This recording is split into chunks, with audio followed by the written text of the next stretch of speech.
동역자 설교 주간으로 제가 설교하게 되었습니다. 오늘은 그 비밀이라는 말씀의 주제를 가지고 함께 말씀 전하겠습니다.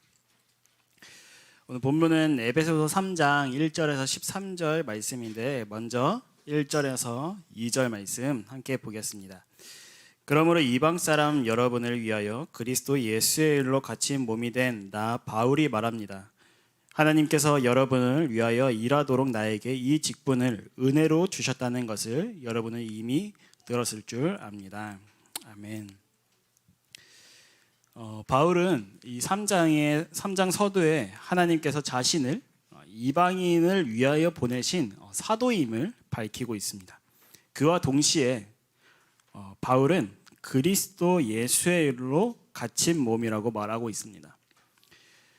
여기서 두 가지 해석이 나오는데 첫 번째는 정말로 이 문자 그대로 해석하는 것입니다.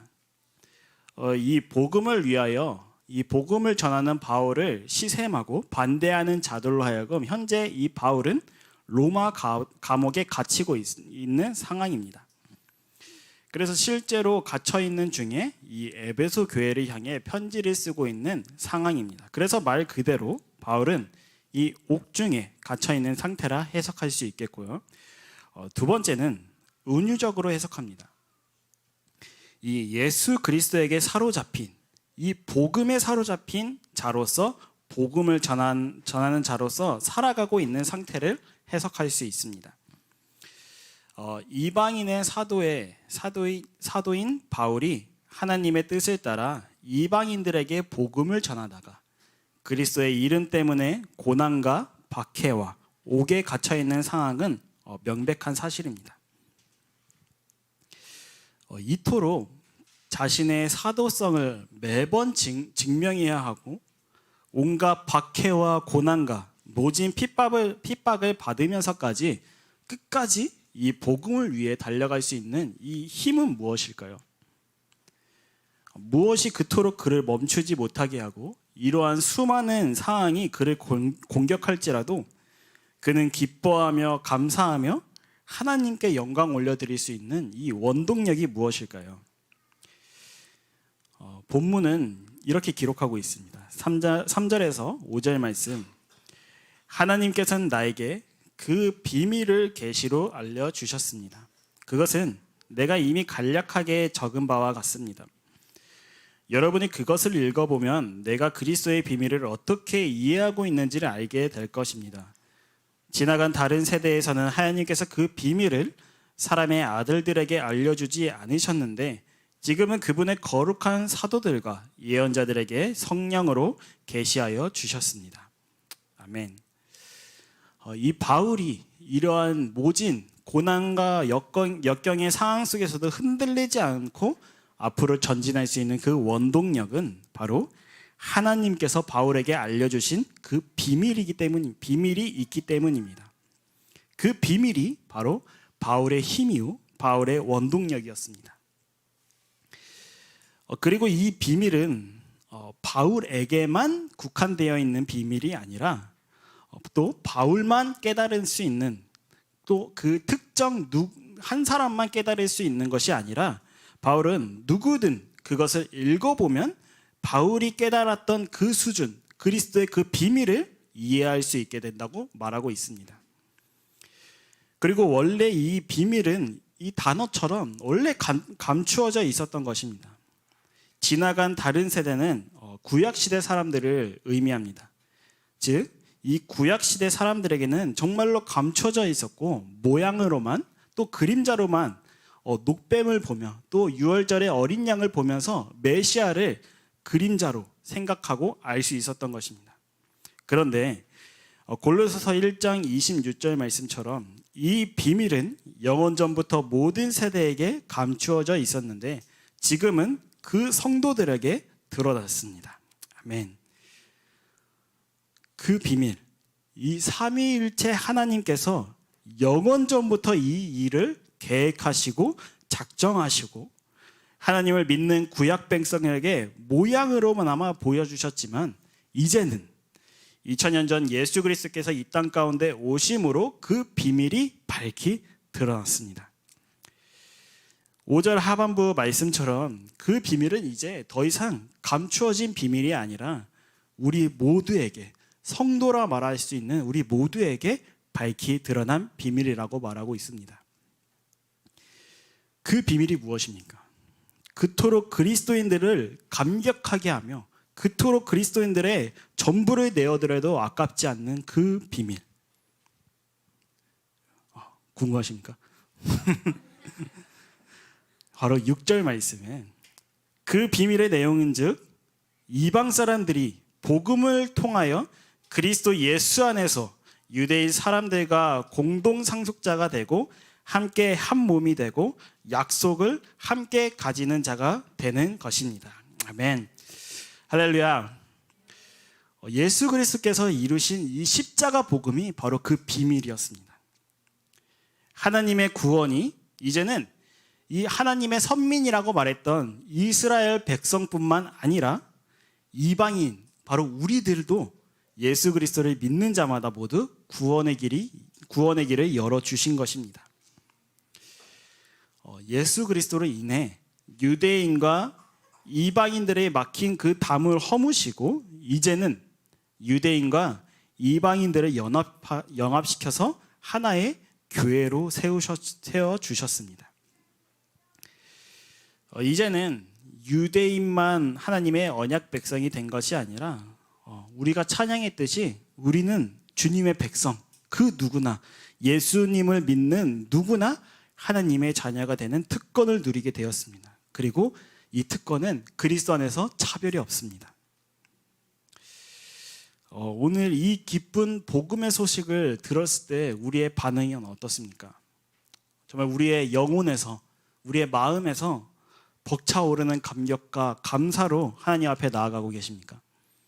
아니면 이 복음이 정말 우리가 맨날 똑같은 이야기로, 진부한 이야기로 다가와 내 영혼에 아무런 감흥이 없고 요동이 없는 이 복음으로 들려지십니까?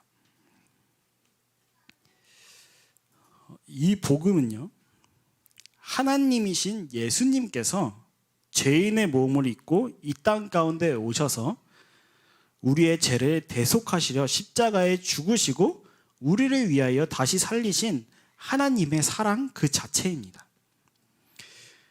그래서 복음은 생명인 것입니다. 예수님의 생명으로 이루신 이 복음을 우리는 그저 고개만 끄덕이는 정도, 또 눈물 정도로, 또 단순한 동의 수준으로 반응해서는 너무나도 부족합니다. 이 생명의 복음 앞에 우리 역시도 생명으로 반응해야 하는 것입니다.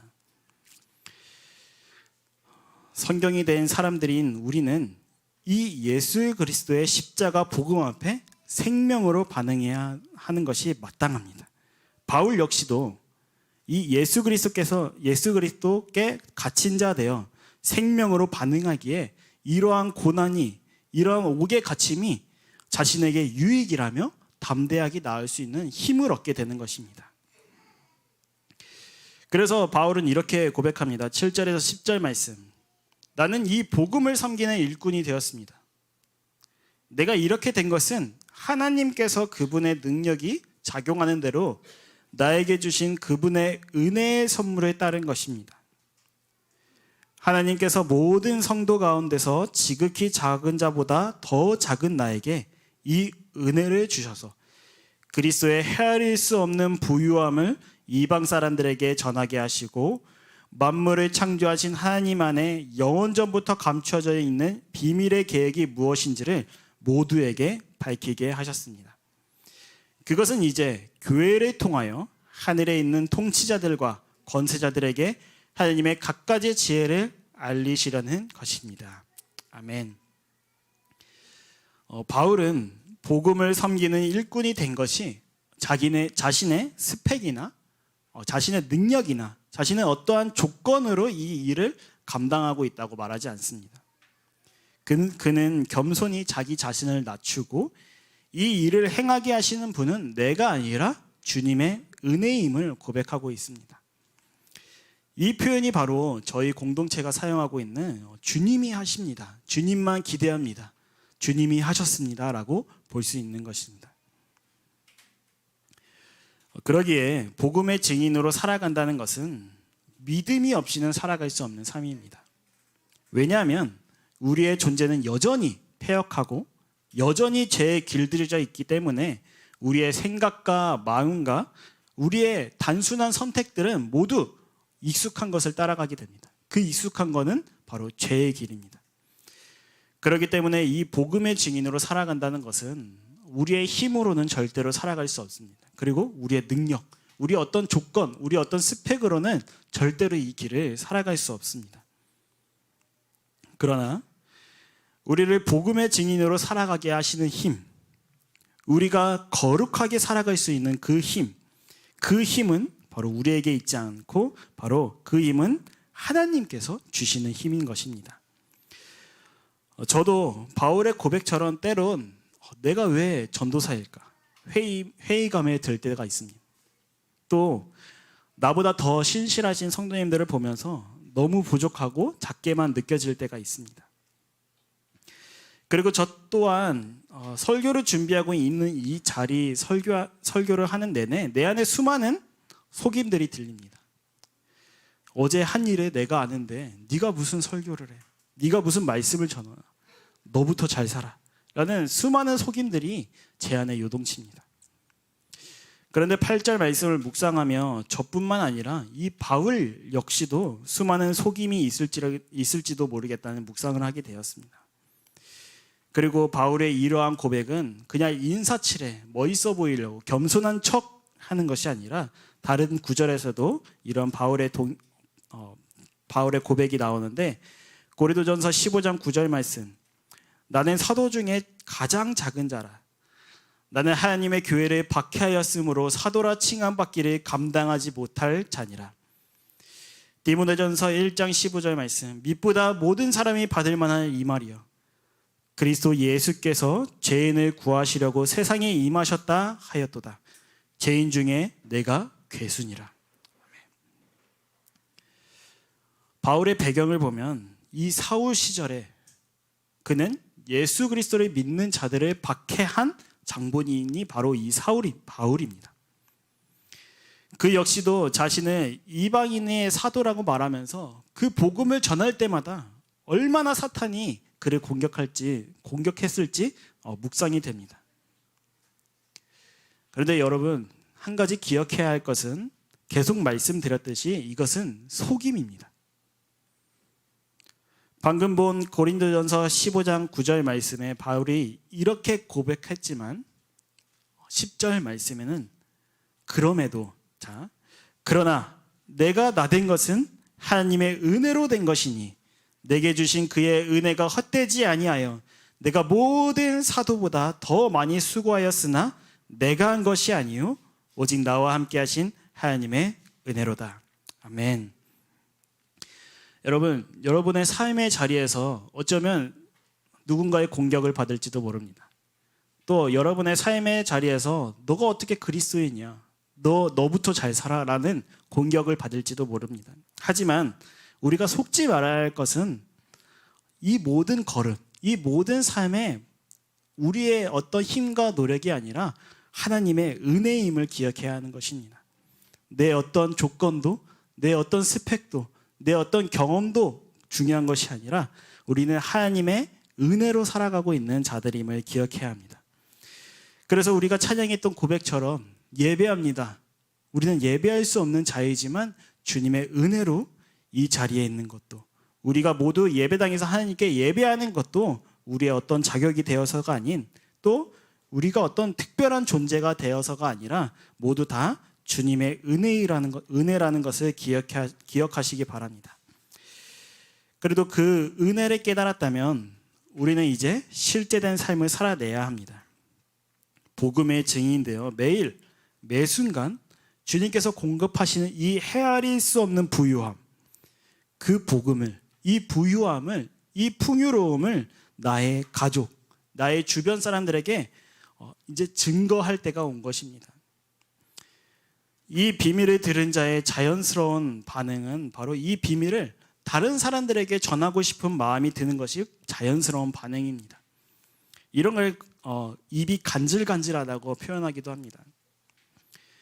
여러분, 이 비밀을 들었을 때 이 복음을 전함으로 어서 보고 싶은 우리 주님 다시 오실 그날을 앞당기는 우리 모두가 되기를 소망합니다.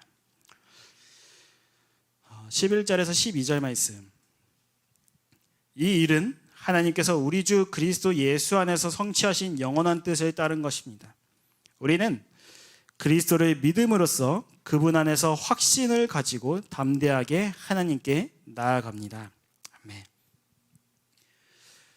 예수 그리스도께서 이루신 이 비밀, 이 복음은 그냥 이 자리에서 계획하시고 즉흥적인 것이 아니라 성부와 성자와 성령께서 영원 전부터 계획하시고 작정하신 뜻입니다. 아르미우스 주의자들은 이 삶의 순간순간의 선택들로 하여금 구원의 여부가 결정되어진다고 말합니다. 그러기에 그들은 인간의 자유의지를 가장 중요시하게 여깁니다. 그러나 성경은 분명하게 말씀하고 계십니다. 이 복음은, 이 구원은 창세 전부터 하나님께서 이미 자기 백성을 택하셨다는 것입니다. 그리고 영원 전부터 계획하셨던 그 일을 인간의 어떠한 선택으로 이루어진 것이 아니라 예수 그리스도 안에서 성취되었다는 것입니다. 하나님의 은혜의 경륜대로 그 뜻은 이루어진 것입니다. 여기 말씀에 보면 성취라는 헬라어 단어인 FOESN이라는 단어인데, 이것은 단순히 이루셨다라는 의미로 끝나는 것이 아니라 이 의미를 넘어서 역사적 사실로서의 성취를 의미합니다. 즉, 이 일은 인간의 시간 속에, 인간의 역사 속에서 성취되었다는 것을 의미하고 있습니다. 그리고 그 성취가 하나님과 원수된 나, 하나님 앞에 나아갈 수 없는 그런 나에게 자격이 되어 주셔서 하나님께 담대히 나아갈 수 있는 자격을 얻게 하셨습니다. 지금 출애굽기 말씀을 묵상하면서 구약 시대의 사람들은 아무나 하나님 앞에 나아갈 수 없고, 아무나 그 하나님 앞에 기도드릴 수 없고, 아무나 그 조건이 필요합니다. 그러나 하나님과 원수되었던 나를 예수 그리스도께서 화해시켜 주셨고, 예수님의 피를 힘입어 하나님 앞에 담대히 나아갈 수 있는 자격을 얻게 된 것입니다. 이것은 히브리서 10장 19절에서 20절 말씀에 분명히 기록되어 있습니다. 그러므로 형제들아, 우리가 예수의 피를 힘입어 성소에 들어갈 담력을 얻었나니 그 길은 우리를 위하여 휘장 가운데로 열어놓으신 새로운 살 길이요 휘장은 곧 그의 육체니라. 아멘. 우리가 예배할 수 있는 것도, 주님께 감사와 영광을 올려드릴 수 있는 이유, 우리가 지금 당연하게 누리고 있는 것 뒤에는 예수 그리스도의 그 핏값이 있다는 것을 잊지 말아야 합니다. 예수 그리스도의 대속의 은혜가 오늘 우리에게 새로운 살 길을 주시고 우리에게 새 생명을 허락해 주셨습니다. 새 생명을 받고 살아가는 자의 마땅한 태도의 삶은 생명 다해 주님의 뜻을 따라 살아가는 것입니다. 그리고 그 생명을 알기 위해선, 그 생명을 더욱 깨닫기 위해서는 우리는 말씀과 기도의 삶, 거룩한 삶을 살아가야 하는 것입니다. 믿음의 선조들께서 자신의 생명을 바치면서까지 주님을 위해서 살아갔던 이유는 단순합니다. 주님이 그러하셨기 때문입니다. 주님도 우리를 생명 다해 사랑하셨기 때문에 우리도 주님을 생명 다해 사랑해야 하는 것입니다. 마지막 말씀 13절 말씀 함께 읽겠습니다. 시작. 그러므로 여러분을 위하여 당하는 나의 환난을 보고서 여러분이 낙심하는 일이 없기를 바랍니다. 내가 당하는 환난은 여러분에게는 영광이 됩니다. 아멘. 그리스도인에게 필연적으로 찾아오는 것은 바로 그리스도의 이름 때문에 겪는 고난입니다. 왜냐하면 우리는 세상 가운데 그리스도인으로 살아가고 있기 때문입니다. 이 일을 예수님께서는 미리 예언하셨습니다. 세상이 주님을 나를 미워하듯이 우리도 미워할 것이라고 분명히 말씀하셨습니다. 그리고 그 일을 지금도 이루어지고 있습니다. 바울은 자신의 환난을 보고서 낙심하지 말고 오히려 그것은 영광이라고 말할 수 있는 이유는 오늘의 말씀의 제목처럼 바로 그 비밀 때문입니다. 예수 그리스도께서 십자가 복음을 이루셔서 예수님의 믿는 자마다 구원을 얻게 하셔서 믿는 자 모두 하나님의 자녀, 그리스도와 함께할 상속자로 삼아 주셨기 때문에 우리는 이 고난을 영광으로 받을 수 있는 것입니다. 그리고 이것을 잠시 잠깐의 고난, 이것을 겪을 수 있는, 참을 수 있는 이유는 이 뒤에 비교도 할 수 없는 영광이 우리에게 올 것이라는 것을 확신하기 때문입니다. 우리가 주님과 함께 상속자의 영광을 받기 위해서는 바로 이 고난을 겪어야 하는 것입니다. 로마서 8장 17절 말씀, 자녀이면 또한 상속자 곧 하나님의 상속자요 그리스도와 함께한 상속자이니 우리가 그와 함께 영광을 받기 위하여 고난도 함께 받아야 할 것이니라. 고린도후서 4장 17절 말씀, 우리가 잠시 받는 환난에 경한 것이 지극히 크고 영원한 영광에 중한 것을 우리에게 이루게 함이니. 아멘. 우리가 믿음으로 그리스도와 함께 죽고 그리스도와 함께 사는 자라면 우리는 세상 가운데 살아갈 때 세상이 좋고 편한 길을 가는 것이 아니라 말씀 따라 살아가는 것이 지극히 그리스도인으로서 정상적인 것입니다. 그리스도의 고난을 받기 싫고 고난은 받기 싫고 영광만 누리고 싶어하는 이 이기적인 마음은 이제 내려놓고 이제는 내가 그리스도와 함께 십자가에 못 박혔나니 이제는 이방인인 나를 죽어 마땅한 죄인 중에 죄인인 나를 사랑하신 예수 그리스도를 믿는 믿음으로 살아가는 우리 모두가 되기를 소망합니다. 그리고 더 나아가 예수님의 생명으로 이루신 이 비밀, 이 복음을 우리도 생명으로 반응하여 죽음의 위협에도 굴복하지 않고 담대히 전진하여 주님 다시 오실 그날까지 이 생명의 복음을 포기하지 않고 끝까지 신실하게 복음을 전하는 복음의 증인으로 살아가는 머스트 공동체가 되기를 간절히 소망합니다. 아멘. 기도하겠습니다. 하나님, 오늘도 그 비밀,